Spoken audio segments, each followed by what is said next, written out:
Christ. We give you praise, we give you glory. Thank you, Holy Ghost. Turagwicho n'ikuzo Mana yanjye. Turashima abantu badukurikira turi mu gihe cyo gusenga.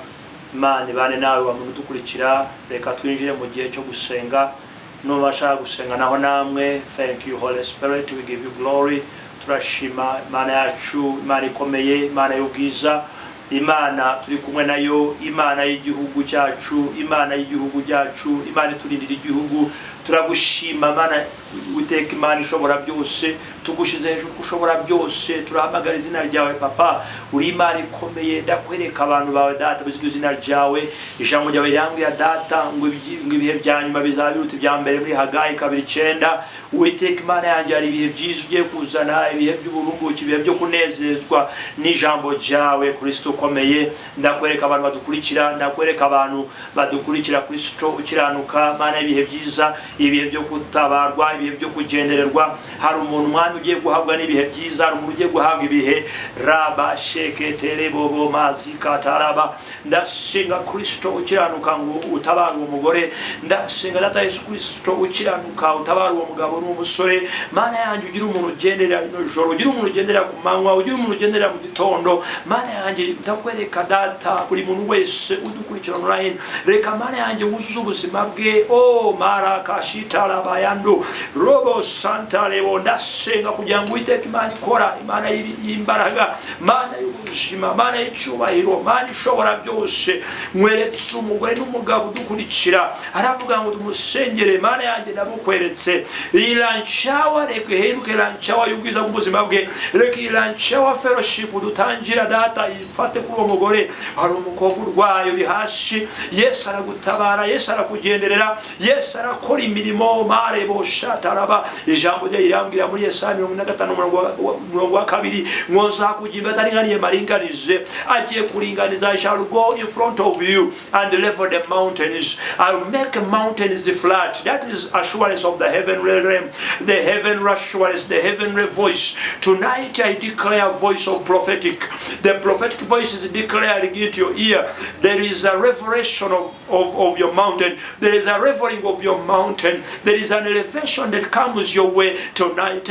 I declare every spirit of delay to break, every spirit of siege to lift up from your power, from your company, from your economy, from every area of your life. I command every suffering to be lifted from your life. I declare a blessing out your life. Ndavuga umugisha wa Abrahamu, Isaka na Yakobo. Uwo mugisha yavuze ngo nzaba ibihe byiza. Hagayi arabivuga mu ijambo rye. Oh marebo shataraba. Listen to me somebody who is listening to me. Hari ijambo shaka gusoma ry'ubuhanuzi muri aya manywa y'irihangu dusengana. Umva ko ijambo rivuga Yesaya 55:2.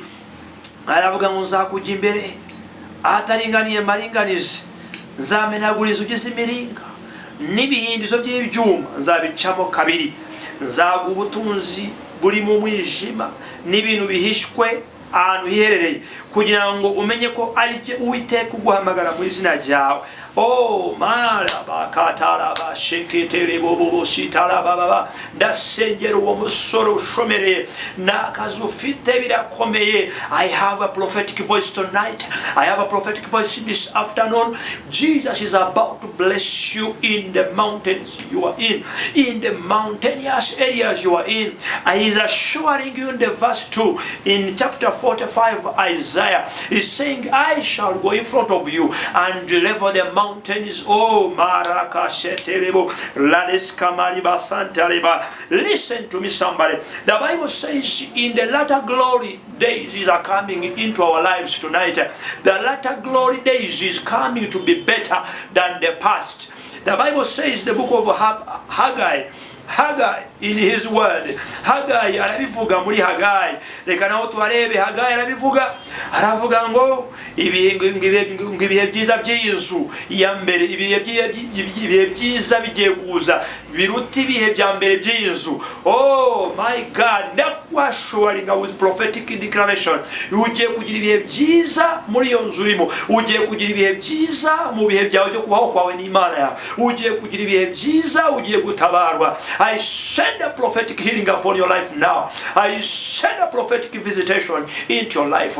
I send a prophetic grace upon your life. I command it under his word. I shall go in front of you and level the mountains. Can you receive your power? Can you receive your healing? Can you receive your grace now? Can you receive your academic excellence? Haramavuta kumanukaho muraya makinyesho yo kumanywa ndasengera abakobwa we wikwa mu mukazi Imana yagusubizayo urasubira mu bihe bya kera. Uwiteka Imana mazerebo shataraba Uwiteka agiye kugutabara. Uwiteka agiye guhora n'ubuzima bwawe. Ndabona amavuta ya connecting urakonectinga n'umuntu mushi ugiye kugira umumaro. Ndirukana buri kintu cyose cyari kikuri imbere. Ndirukana buri muka wose wa delay. Ndirukana buri muka wose wa siege wari waragoswe ugotwa mu cyene ugotwa mu kintu kibi ugotwa mu kwangwa. Hari this favor was upon your life but is being lifted now. The siege is over in your life. The siege is over in your life. The grace is coming upon your life. Ndakwiringira Imana kuzima bwawe. Ndavuga ngo Yesu agiye gukora, agiye gutabara, akiri iryo jambo, akiri iryo shegesho rya manywa yihangu. Twari turimo dusenga mu minsi tugiye kwinjiramo y'ibihe by'ubwiza biruta iby'ubihe bya twabanje mu mbere. Ijambo rirambwira ngo ibihe bya mbere by'inzu bizarutwa n'ibihe bya nyuma. Uwiteka Imana gutabare. The latter days of glory is coming in this dispensation.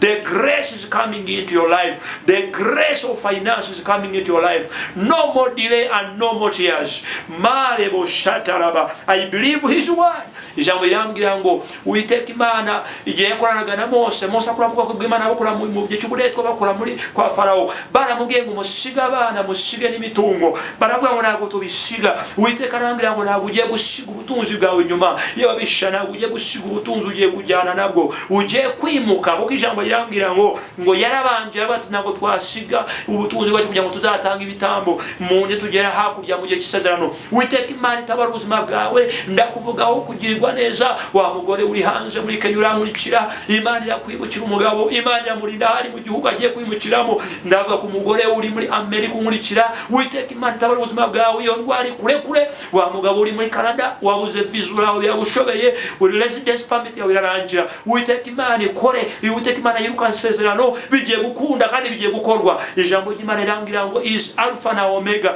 Niyotanyo ni herezo. In Jesus my name I have prayed for you. Receive the power. Receive the prophetic word tonight in your life. In Jesus my name I have prayed. Amen. Amen. Receive the word and receive the healing in Jesus name. Turacyakomeje guhera nejo turakomeza muri lunch hour. So baturi kumwe. Bless you and courageous. There is a grace that is coming very soon unto your life. Bless you. Amazina yanjye nayo urabona kuri screen. Turakomeza gusenga. Tuba dufite gusenga guhera none iminsi 14 ni iminsi yo kwambuka, ni iminsi yo kwinjira mu gihe cyacu. Dufite gitarane kuri 23 z'ukwezi. Dufite celebratinga imyaka 10 y'ubwiza bw'Imana murimo FGR mutangiye. Dufite abakozi b'Imana batandukanye. Dufite gushima Imana by'Imana yakoze. Mu gitarane kivuze ngo ibihe bya nyuma bigiye kutwa n'ibihe bigiye kuza ibihe byabanje bizarutwa n'ibihe bya nyuma. Uwiteka agiye kukunezeza. Uwiteka agiye kuzana ibihe byiza in the next dispensation. May the Lord bless you. May the Lord give you power. May the Lord anoint you for the grace that is coming, for the rejuvenation that is coming, for the new grace in your life. The new overpouring oil is coming upon your life in Jesus' name. Amen. Amen. Amen. Amen. Bye. Thank you, Lord.